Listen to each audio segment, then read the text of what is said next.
Hey guys, JC Smith here. Today we're going to start on a two-wheel drive to four-wheel drive conversion. This truck is an 08 or 09, I don't recall. I guess it doesn't matter, but this would be the same on a 2008 through a 2010. I have all my parts already ready to go. Here's the manual shift transfer case. Coil spring buckets we have to change. The gearbox I don't have to change, but the power steering pump on this is a little weak. This one was good, so I thought I'd just take the whole unit off that way. Coil springs are different. There's the rear drive shaft, which will have to be cut. There's the front drive shaft, the linkage for the manual shift full drive, some trim parts for the interior, they're just not laying here, and here's the front axle ready to go. And if you notice, this is off the railroad truck I took apart. So you'll see here I took it apart. This is a track bar mount, and then there is the steering stabilizer mount that goes to the frame, and here is the other coil spring mount, coil spring bucket, which I took off the other frame. So we're going to be doing that same thing. We're going to lift this thing in the air, get some jack stands underneath it so the safety police don't have a heart attack on us. But we're going to get it up in the air. We're going to drop the front suspension out of this, and I'm going to try and document as much as I can, but I'm in a hurry. I want to get this done. I'm hoping to have this done within, it's late today already. I want to get started on this early, but we're already pretty late, so this may be today and tomorrow, but we'll do all we can.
Okay, so here's where we're going to start.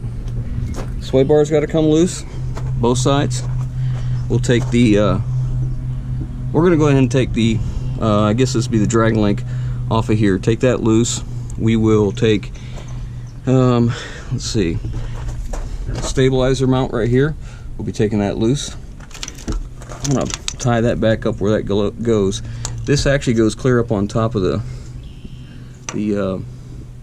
fan shroud, and it's for electric shift on the fly four-wheel drive. That's for the vacuum solenoid, which this truck doesn't have. It's going to be lever shift, but just so you know, it's already pre-wired for ESOF. So we'll have to take these coil spring buckets out. The brake lines, I think the brake line's the same on this side. I'm okay there. What else? We have a bracket right back here for the twin I-beam suspension that'll come out. Looks like we got an oil leak. Looks like the front seal's leaking there. Have to take care of that.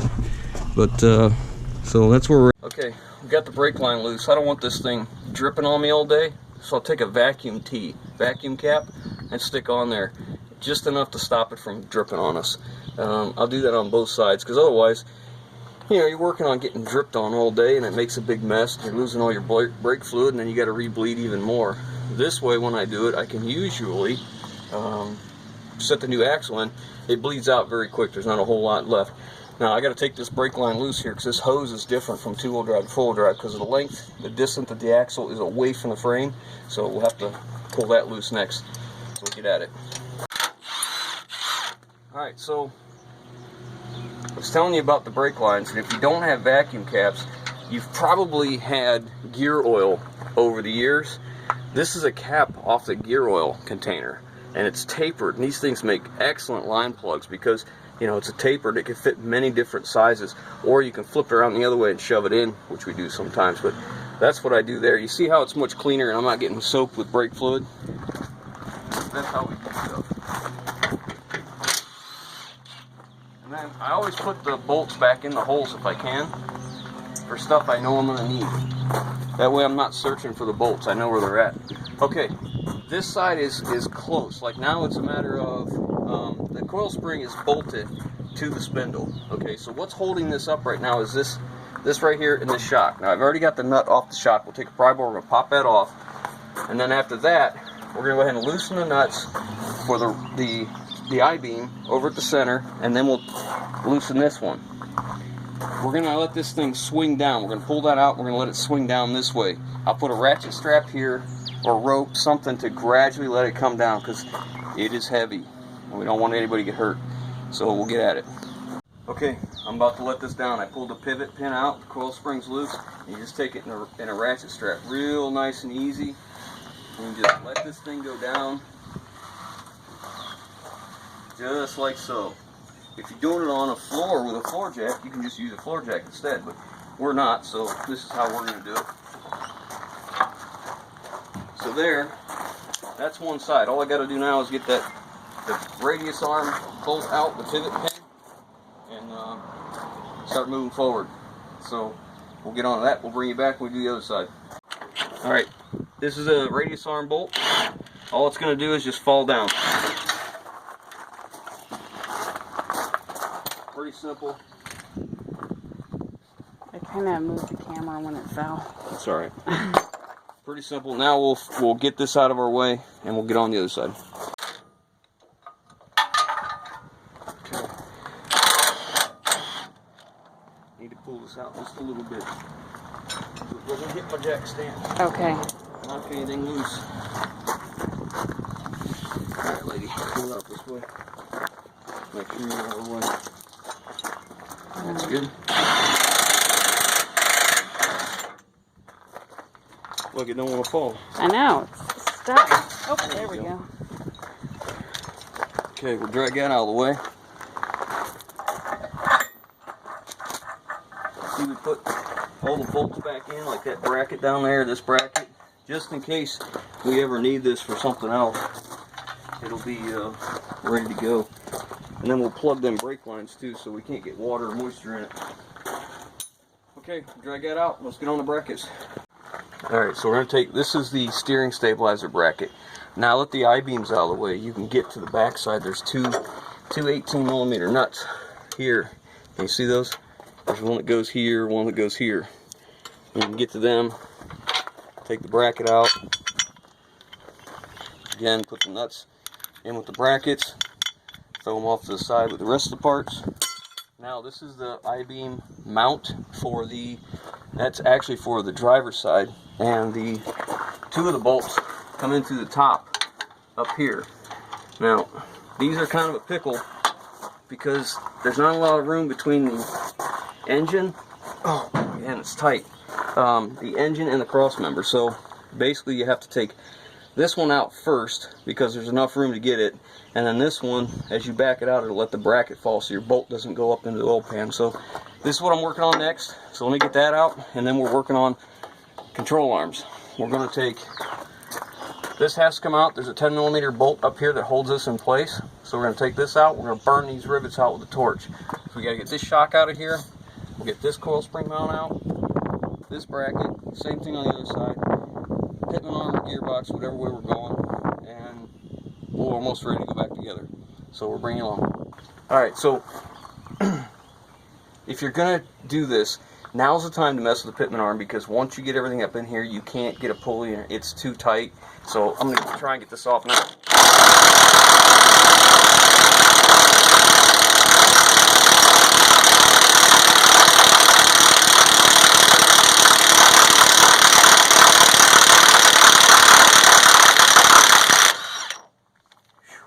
Wow. that was an 1 13/16 inches. I'm sure it's actually a metric, I would assume, but it's off. Now you gotta get a puller to pull this. Now there's thread locker on there. That's why it was so hard. I can still see it, but and that's hot. Anyways, you want to handle this now if you're just changing Pitman arm.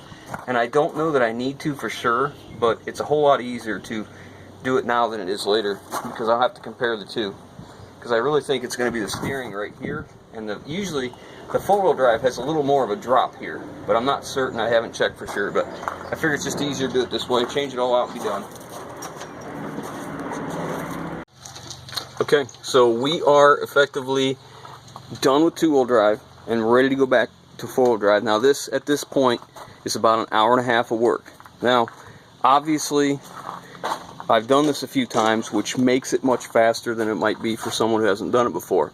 But nonetheless, like, my point is, it's not difficult, you know.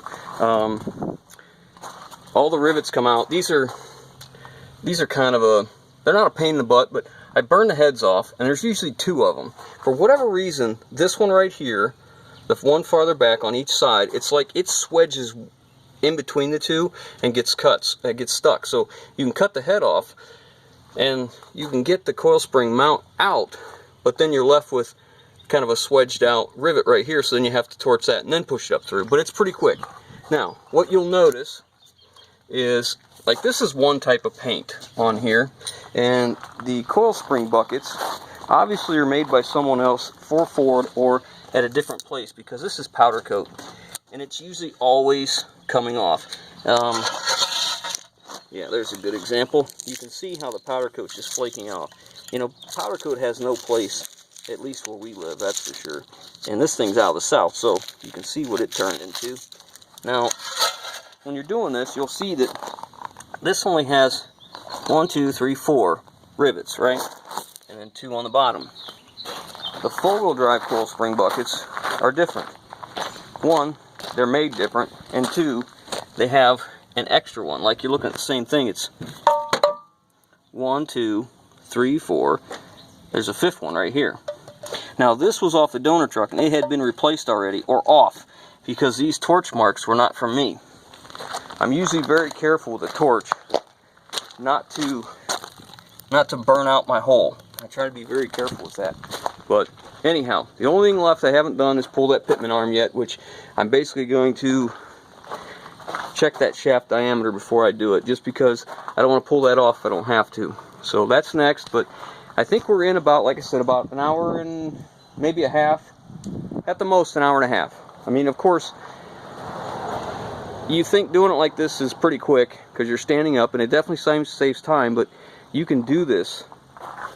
You can do this on the ground too, in your garage. It's not difficult at all.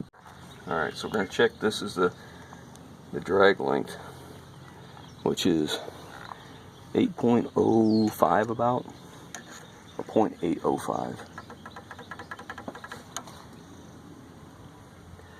This one's 790 right there. So they're obviously different. I'm going just the same place here. I could go to that. Excuse me. That's showing 0.79, about 3. This one, you can watch the dial here. Put it on here. It goes bigger. So it is slightly larger. But what's really different about it is the threads. In the thread and the amount. Man, that's tight on there.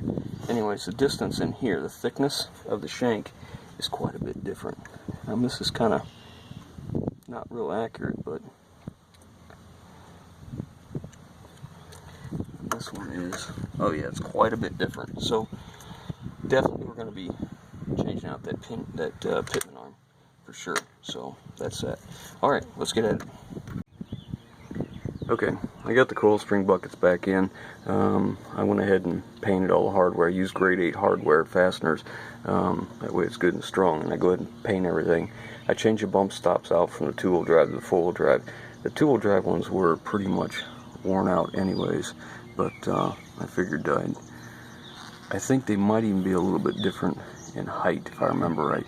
Anyways, that's all in. Now, if you're doing this, I suggest you just call Ford and order these coil spring buckets up from a 4-wheel drive rather than go through this. Now, this one's either been off or been replaced because it's in better shape than normal. They're usually pretty bad because of that powder coat and they rust underneath, and they're really usually in pretty rough shape, but these ones were okay, so I reused them. But typically I would suggest you just go buy new ones. They're not that expensive. You'll have a few $100s in them if I remember right. Now the other thing is, I've got the front differential in here ready to go. And the way we do this is I'll lift it back up to pull my jack stands out, and when I go to lower the truck down, the front axle is going to roll forward naturally because this distance will actually push it, and then we'll start hooking everything up. When you hook up your radius arms on a 4-wheel drive, the 4-wheel drive is going to be, this radius arm is longer, so it goes back here and it's actually down about, I don't know, maybe an inch, maybe a little better than an inch lower than the original 2-wheel drive one. So that's where you want to go. So now that's our next step. We're going to lift it up, get the jack stands out, lower it down, set the coil springs in place, get the shocks in place, and then we'll lift it back up and start hooking up track bar and all that kind of stuff.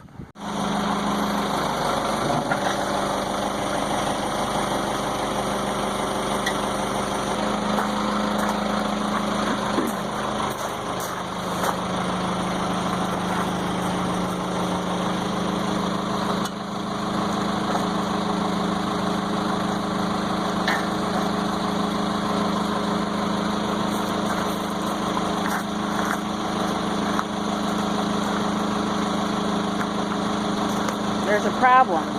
I can't hold both springs to guide them in, hold the camera, and then you run the grate off.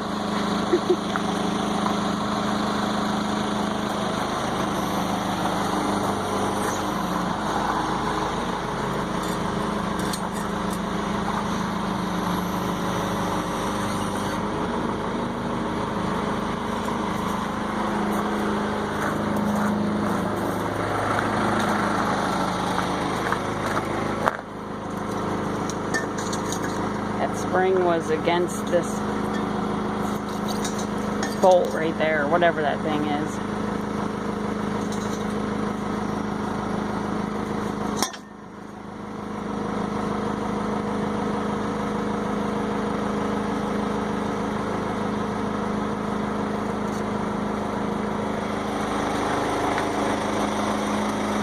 Alright, you can come down.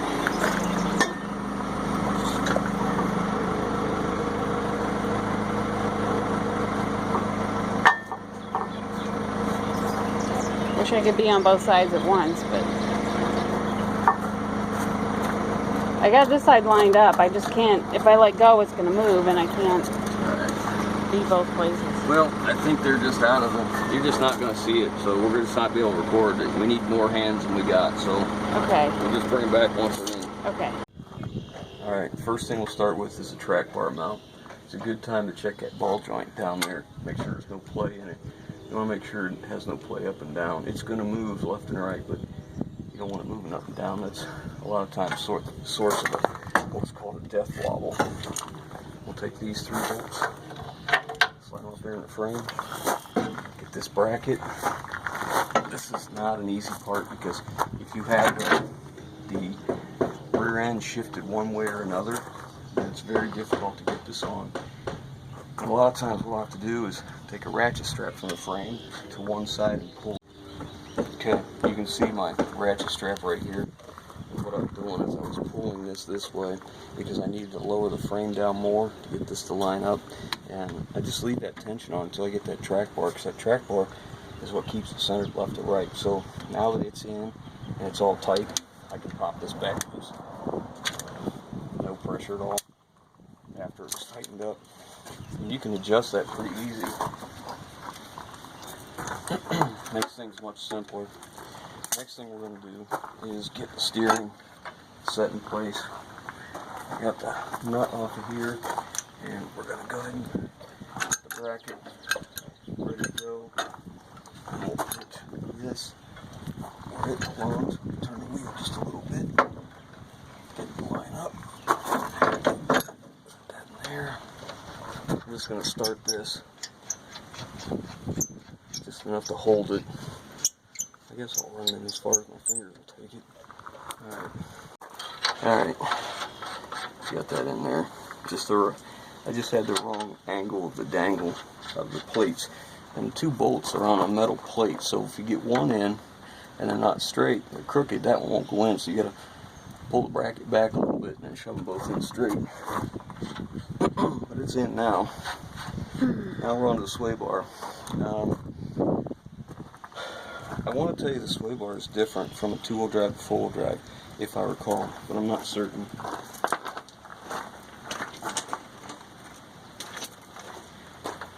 And the reason I'm not certain is because I end up replacing or using the 4-wheel drive anyways.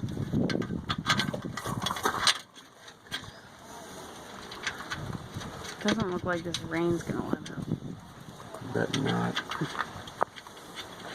Alright, now that I've got some stuff out of my way, that was a bummer.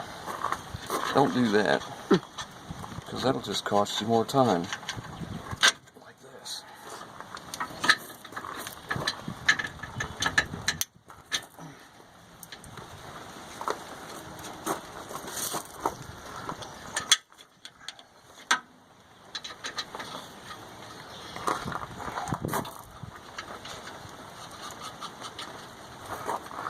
Okay. Alright, now we'll just get all this stuff tightened up. Like I said, I'll tighten up the rest of this front end. I'll go ahead and get the brake hoses hooked up and bleed the brakes. I don't think I've got, what, maybe less than 4 hours in it so far. I'd say. It wasn't very long. So people say all the time, you make it look easy, you know, and trust me, it is easy. If it wasn't easy, I couldn't do it like this. You know, it just is that easy. I mean, obviously the machine helps quite a bit, but it's not hard to do. So let's get this stuff tightened up. Alright, I want to show you something else. If you get in a situation where you get a tie rod or something that's spinning, what you can do is get something under it and pry up and put some tension on it. And a lot of times that will take care of the problem. It's a tapered fit in here, so when you pry up on it, you begin to put pressure on it, and something like this, and it holds it up in there, and it makes it by far easier. It makes it tighter so it doesn't spin, and you can do that till you get it pretty much snug. Of course, in this case, I'm all thumbs today.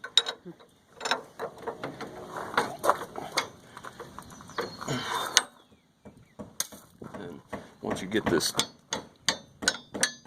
tight to your liking, torque to spec as I like to say, go ahead and put your castle nut. I'm going to tighten that a little bit more, but we set that in so that these line up with the cotter pin hole. See that hole there? So you just put it in until it lines up. And I don't ever reuse a cotter pin. Never. Throw them away. So I'm going to tighten that up some more, but I just want to show you that. Alright, the front end is all tight. All my brackets are tight. Everything's ready to go, ready to come down off these jack stands. Now we need to do the brakes, which there's no sense in trying to do it with the wheel on, because I got to change the wheels anyways. I'm going to change out this hub adapter, put the factory wheels back on that belong on it, and we'll be able to see what it's going to look like sitting on its own for the first time. So let's get on there. You're going to run the machine. We're going to lift this up and get it down. Get these jack stands out of here and set it down. So see what we can do.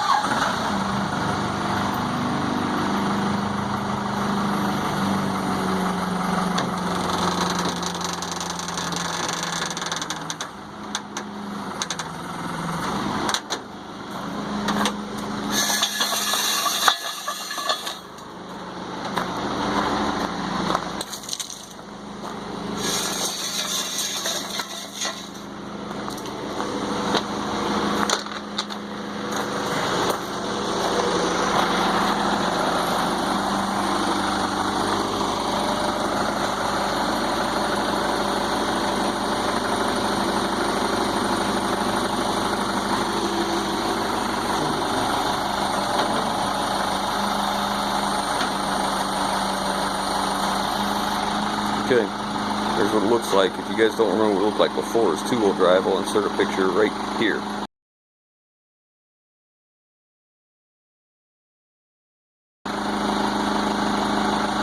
Okay, so now we're going to get to work, get these wheels changed over.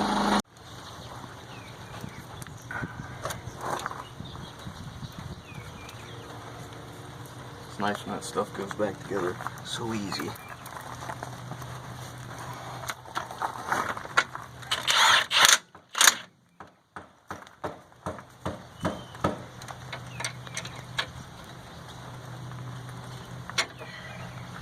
Crack the bleeder open, let it drip.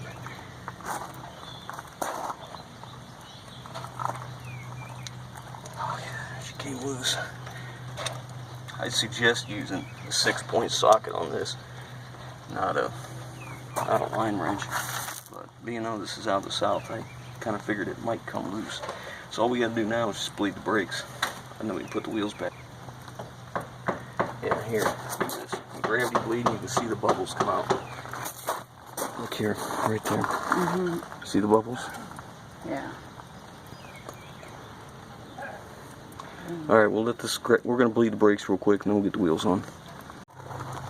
Alright, so we bled the brakes out, we checked the brakes, caliper moves good, it's got really good linings on it, the rotors look good, so we're going back together and get some wheels on it. Look how nicely that lined up.